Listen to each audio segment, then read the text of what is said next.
Doctor Baba Saheb Ambedkar ने येवला के अस्पृश्य वर्गीय परिषद में धर्म परिवर्तन की घोषणा की। उसके बाद हिंदुस्तान में बड़ी हलचल मची। उनकी घोषणा के कारण स्पृश्य हिंदू समाज हिल गया और अस्पृश्य लोगों की ओर से दिन ब दिन अधिक संख्या में उनके निर्णय का स्वागत हो रहा है, बढ़ता समर्थन प्राप्त हो रहा है। उनकी घोषणा को महाराष्ट्र से समर्थन देने के लिए 11 और 12 जनवरी 1936 को पुणे में अहिल्याश्रम के भव्य मैदान के मंडप में अखिल महाराष्ट्रीय अस्पृश्य युवक परिषद ली गई थी। इस सम्मेलन के अध्यक्ष स्थान पर मद्रास के प्रसिद्ध नेता प्रो शिवराज BABL थे। सम्मेलन से पूर्व अध्यक्ष का पुणे के कैंप इलाके की सड़कों पर भव्य जुलूस निकाला गया था। शाम 5:30 बजे सम्मेलन की शुरुआत हुई।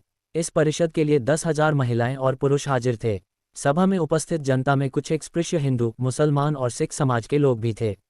सर गोविंदराव माडगांवकर, त्रिभुवन सेठ केराड, श्री भावराव पाटिल, श्री शांताराम पोतनीस, मी Ashraf Ali, Mir Munshi Bhaldar, Shri R.B. Bhagwat, doctor V.M. बनाम अन्ना साहेब नवले, सरदार दरबार सिंह, सूबेदार घाटगे, सूबेदार धुत्रे, महार के श्री सुरेंद्रनाथ टिप्पणीस, श्री V. चित्रे, श्री सीताराम लांडगे, अमृतसर के सरदार गुरुमुख सिंह, तुलसी सिंह, दीवान सिंह, नारायण सिंह, इंद्र सिंह, तेज सिंह, सुमेर सिंह, वे अग्रवाल, S. जगताप, मी J.T. आल्हार, मी ससाने, श्री तात्याब शिंदे आदि लोग उपस्थित थे और इनके अलावा बाहर से आए कई प्रतिनिधि भी मौजूद थे। अस्पृश्यों के प्रमुख नेता डॉक्टर बाबा साहेब अम्बेडकर सभा स्थल पर थोड़ा विलंब से पहुंचे। इससे शुरू में लोग निराश हुए थे। इसीलिए मंडप के मुख्य हिस्से में अध्यक्ष की कुर्सी के पास एक कुर्सी पर डॉक्टर बाबा साहेब अम्बेडकर का फोटो रखा था, जिस पर फूलों की माला चढ़ाई हुई थी। महाराष्ट्र अस्पृश्य युवक सम्मेलन में डॉक्टर सोलंकी के भाषण के बाद अस्पृश्य वर्ग के लोकप्रिय नेता बाबा साहेब अम्बेडकर बोलने के लिए उठकर खड़े हुए। उस समय करीब 5 मिनटों तक लगातार तालियों की गड़गड़ाहट गूंज रही थी। शंख तुरही जैसे वाद्य भी बज रहे थे। डॉक्टर अम्बेडकर को देखने के लिए लोगों में इतनी ठेलमपेल मची थी कि स्वयंसेवकों के लिए भीड़ को काबू में रखना मुश्किल हो रहा था। आखिर 5 मिनटों तक डॉक्टर साहब को देखने के बाद सबको शांति मिली और वहां थोड़ी व्यवस्था कायम की जा सकी। उस शांत वातावरण में फिर डॉक्टर बाबा साहेब ने अपनी गंभीर आवाज में अपना भाषण शुरू किया। उन्होंने कहा, सभापति महोदय और मेरे भाइयों और बहनों, आज यहाँ अध्यक्ष द्वारा शर्त रखी गई है कि हर वक्ता को अपना भाषण शुरू करने से पहले अपनी जाति बतानी होगी। अपने हाथ में बंधी घड़ी का बैग दिखाते हुए मेरे हाथ के इस काले धागे से आपको मेरी जाति का पता चल ही गया होगा। लोगों की हंसी की आवाज, आज की सभा में मेरे अलग से भाषण की कोई जरूरत है, ऐसा मुझे नहीं लगता। इस परिषद के आयोजन का निर्णय जब लिया गया तब मैंने सुझाव दिया था कि यहाँ के युवक इस सभा का अध्यक्ष स्थान स्वीकारें। चूंकि मुझे अब युवाओं में नहीं गिना जा सकता, इसलिए मैंने अध्यक्ष स्थान स्वीकार नहीं किया था। लेकिन आज एक कारण पर तो मुझे बोलना ही पड़ेगा और वह कारण है आज की सभा के अध्यक्ष प्रो शिवराज के प्रति आभार व्यक्त करना। प्रो शिवराज जी के पीछे कॉलेज के कई काम पूरे करने की जिम्मेदारी होने के बावजूद वे अपनी दिक्कतों को नज़रअंदाज कर यहाँ पधारे और अपनी परिषद को उन्होंने समृद्ध किया। इसके लिए उनको धन्यवाद देना मेरा कर्तव्य है। जातिभेद की तरह ही इस देश में जबरदस्त प्रांत भेद भी है।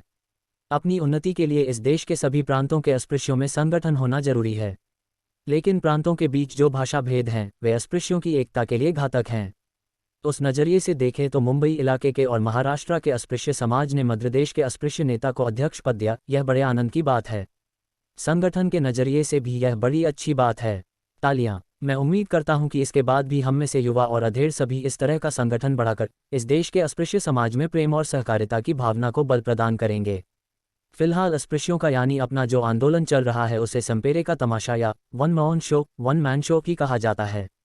किसी भी समाज में एक व्यक्ति द्वारा शुरू किया गया आंदोलन सफलता की चोटी तक ही नहीं पहुंच पाता। इसलिए यदि अपना आंदोलन आप सफल बनाना चाहते हैं तो किसी एक व्यक्ति के हाथ में खेल के सूत्र रहें तो उम्मीद के अनुसार सफलता नहीं मिल सकती। आज की यह सभा देखकर मेरा मन आश्वस्त हो चुका है। तालियां। मेरे बाद मेरा कार्य आगे ले जाने के लिए कई कार्यकर्ता पुणे के अस्पृश्य युवकों में से ही आगे आएंगे। इसके लिए मैं उन्हें धन्यवाद दे रहा हूं। तालियां। इस अवसर पर मैं और कुछ कहना नहीं चाहता। फिर भी जिस विषय के बारे में यहाँ चर्चा हुई उसके बारे में अगर मैंने कुछ नहीं कहा तो मैं जानता हूँ कि आप सब बहुत निराश होंगे। इसलिए मैंने जिस विषय की घोषणा की थी उस धर्म परिवर्तन के विषय के बारे में भी मैं थोड़ा कुछ बोलता हूँ। धर्म परिवर्तन की बात कहने के बाद से कई लोग मेरे पास आकर इस विषय पर ऊहापोह करते हैं। उनमें प्रमुख रूप से 2 तरह के लोग हैं। एक समूह के लोगों का कहना है कि अस्पृश्य लोगों के हित के बारे में जो भी शर्तें ठीक होंगी मैं उन्हें स्पृश्यों के सामने रखूं और अगर हिंदू उन शर्तों को स्वीकार नहीं करते हैं तो फिर धर्म परिवर्तन किया जाए। दूसरी तरह के लोगों का कहना है कि अस्पृश्यों के धर्मांतरण से कुछ फायदा नहीं होगा, इसलिए वे धर्म परिवर्तन ना करें। धर्मांतरण से फायदा होगा या नहीं, अगर फायदा होगा तो उसका क्या अनुपात होगा, आदि बातों के बारे में चर्चा के लिए यह सही जगह नहीं है, और अब हमारे पास इतना समय भी नहीं है। इसलिए ईसा मसीह ने यहूदियों को अपने धर्म के बारे में जो बताया था वही मैं यहाँ कह रहा हूँ। Be unto me little children and I will save you from sin, be into me little children and I will save you from sin. छोटे बच्चे अपने माँ बाप पर जिस तरह विश्वास करते हैं उस तरह आप मुझ पर विश्वास करें और जो मैं कहता हूँ उस धर्म का पालन करें और मैं आपकी पाप से रक्षा करूँगा। ईसा मसीह की तरह ही आज मैं आपसे इतना भर कहना चाहता हूँ कि अगर आप मुझ पर भरोसा रखेंगे तो आपका फ़ायदा ही होगा। भरपूर तालियां। इतना ही कहकर मैं यहाँ से चला जाऊँ ऐसा भी नहीं है। इस बारे में जो भी शक होंगे उन सबका मैं समाधान दूंगा। लेकिन आज उतना समय न होने के कारण ईसा मसीह ने उस समय यहूदी लोगों को जो जवाब दिया था वही मैं आपको देकर अपना भाषण पूरा कर रहा हूँ। जो लोग मुझसे यह कहते हैं कि आप हिंदू धर्म में रहते हुए स्वाभिमान से जीवन जीने के लिए जरूरी अपनी शर्तें स्पृश्य हिंदुओं के सामने रखें और उन शर्तों का स्पृश्य हिंदुओं द्वारा पालन किया जाता है या नहीं यह देखें, उन लोगों से मैं बस इतना ही कहना चाहता हूं कि मैं जो शर्तें रखूंगा वे स्पृश्य हिंदू कभी पूरी कर पाएंगे, इस बारे में मुझे यकीन हो चला है। मैं रुपयों की या रोटी की शर्त नहीं रखना चाहता। मेरी शर्त इन दोनों से भी भारी है। वह शर्त क्या है यह अगर जानना हो तो उसे पूरा करने का मादा अपने पास है। इस बात पर जिन्हें यकीन हो वे मुझसे आकर मिलें। लेकिन मुझे पूरा यकीन है कि उस शर्त का पालन करना हिंदुओं से कभी होगा नहीं।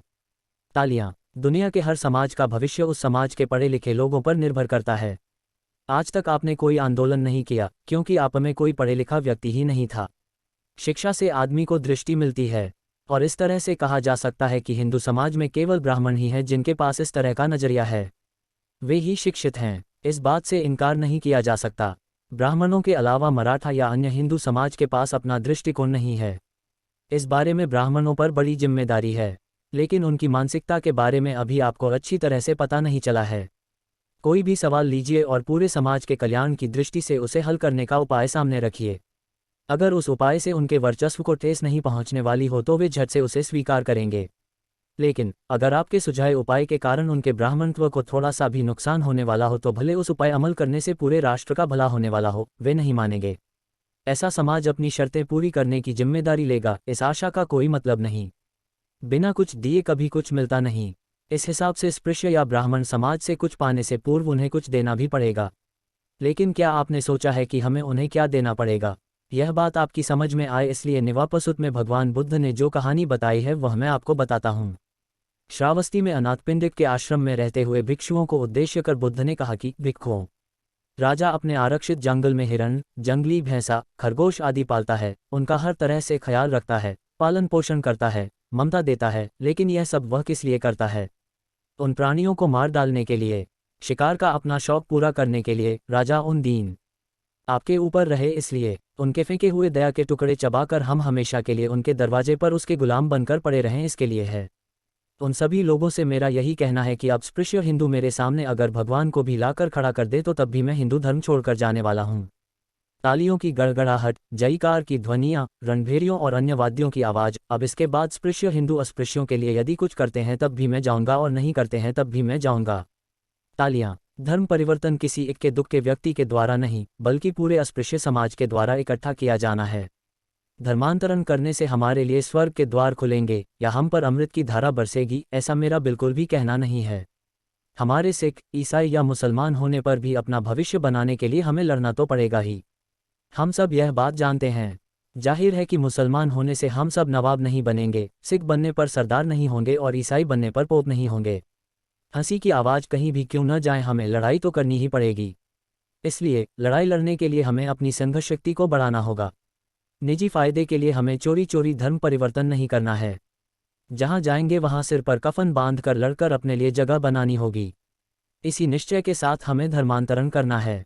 कल हम लोग जब मुसलमान या ईसाई बनेंगे तब वे लोग हमें महार ईसाई कहकर अलग चर्च में जाने के लिए कहेंगे तो हम चर्च में आग लगा देंगे। मैं कोई सीधा सादा इंसान नहीं हूँ। जहां भी जाऊंगा कांटे की तरह चुभता रहूंगा।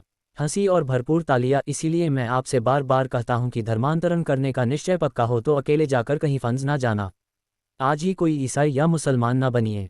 अपनी इस घोषणा से कई लोगों की आश बंधी है, यह मैं अच्छी तरह जानता हूं। मैं अपने महार भाइयों से बस इतना ही कहना चाहता हूं कि भाइयों, अस्पृश्यों के बीच का जातिभेद कम से कम इसके बाद तो मत ही कीजिए। तालियां। महारों से ब्राह्मण समाज का आधिपत्य सहा नहीं जाता, उसी तरह अस्पृश्यों के बीच मांग, भंगी आदि जो अल्पसंख्यक हैं, उन्हें भी महारों की वर्चस्वता नहीं चाहिए। उनकी यह मांग बिल्कुल जायज है। खुद मुझे महार जाति के बारे में कोई खास लगाव या अभिमान नहीं लगता। मैं केवल इस जाति में पैदा हुआ और मेरी शिक्षा और ज्ञान का अपने समाज के लोगों को फायदा देने के उद्देश्य से मैंने अपने कार्य की प्रथम शुरुआत इस जाति में की। महाराष्ट्र में अस्पृश्यों में महारों की संख्या अधिक है, इसलिए वे यह बात जाने कि अल्पसंख्यकों की हमेशा जिस तरह बुरी हालत होती है, उसी तरह अस्पृश्यों के बीच मांग और भंगी बांधवों की हो रही है। इस बात पर गौर करते हुए अस्पृश्यों के बीच का ऊंच नीच का भाव एकदम नष्ट करें। मांग और भंगी समाज को मैं आश्वासन देता हूं कि जब महार आपके साथ बराबरी का बर्ताव नहीं करेंगे तब मैं आपके साथ हूं। आपकी ओर से मैं आपकी लड़ाई महारों के साथ लड़ूंगा। तालियां। धर्म परिवर्तन के पीछे जो कई कारण हैं उनमें प्रमुख है हिंदू धर्म में व्याप्त जातिभेद। स्पृश्य हिंदू हमेशा हमें नीचे दिखाते हुए कहते हैं कि पहले अस्पृश्यों के बीच जो भेदभाव हैं उन्हें नष्ट कीजिए और उसके बाद हमें जातिभेद नष्ट करने की सलाह दीजिए। मैं उनसे सिर्फ इतना ही कहना चाहता हूं कि जब तक हम आपके धर्म में हैं तब तक आपसी जातिभेद हम नष्ट नहीं कर सकते। हिंदू धर्म और जाति भेद की फौलादी चौखट में रहते हुए यह सुधार हम कर नहीं पाएंगे। इसीलिए मुझे लगता है कि धर्म परिवर्तन के बाद जाति व्यवस्था में व्याप्त भेदभाव नष्ट करना हमारे लिए आसान होगा, ऐसा मुझे लगता है। अब अगर मैं किसी महार से कहूंगा कि वह मान की बेटी के साथ अपने बेटे का रिश्ता करे तो वह तुरंत मुझसे कहेगा कि स्पृश्यों में कहाँ ऐसा होता है। लेकिन जब हम सभी एक साथ इन बंधनों से बाहर निकलेंगे तो वह ऐसा नहीं कह पाएगा। धर्म परिवर्तन से महारों से अधिक अल्पसंख्यक मांग भंगी समाज का ही अधिक कल्याण होगा। वे महारों के स्तर पर आ जाएंगे। इसीलिए मांग या भंगी जाति के ये लोग इस प्रस्ताव का समर्थन करें। जातिभेद नष्ट करना स्वराज पाने की कोशिश से भी पवित्र काम है। पूरे हिंदुस्तान का जातिभेद जब खत्म होना हो तब हो, लेकिन अस्पृश्य समाज का जातिभेद यदि मैं नष्ट कर सकूं तो मैं अपने आप को भाग्यवान पुरुष समझेंगा। भरपूर तालियां। आपने आज तक मेरे बारे में जो विश्वास व्यक्त किया उसके बारे में इंसान होने कारण मुझे बड़ी खुशी है, लेकिन साथ ही मेरे सिर पर जिम्मेदारी का बोझ बढ़ रहा है, इसका भी मुझे एहसास है।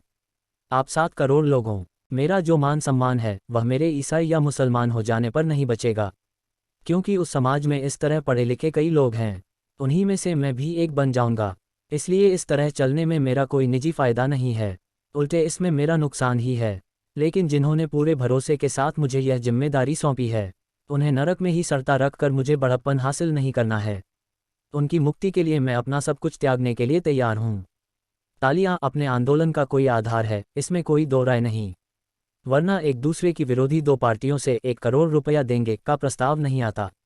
अपने आंदोलन की बुनियाद में निश्चित तौर पर अधिष्ठान है। आज समय बड़ा कठिन है। अंग्रेजी में जिसे नाउ और नेवर कहते हैं, वैसी स्थिति आन पड़ी है। इसीलिए कहता हूँ, सावधान रहें, जागरूक रहें। काम तभी संपन्न होते हैं जब हम समय और स्थिति का उचित सामंजस्य कर पाएं। इसीलिए अपना निर्णय इस क्षण ले लीजिए। मैं कोई इतना पागल नहीं कि यह समझें कि आज के आज चुटकी बजाते ही धर्म परिवर्तन होकर पूरा का पूरा अस्पृश्य समाज किसी दूसरे धर्म में समा जाएगा।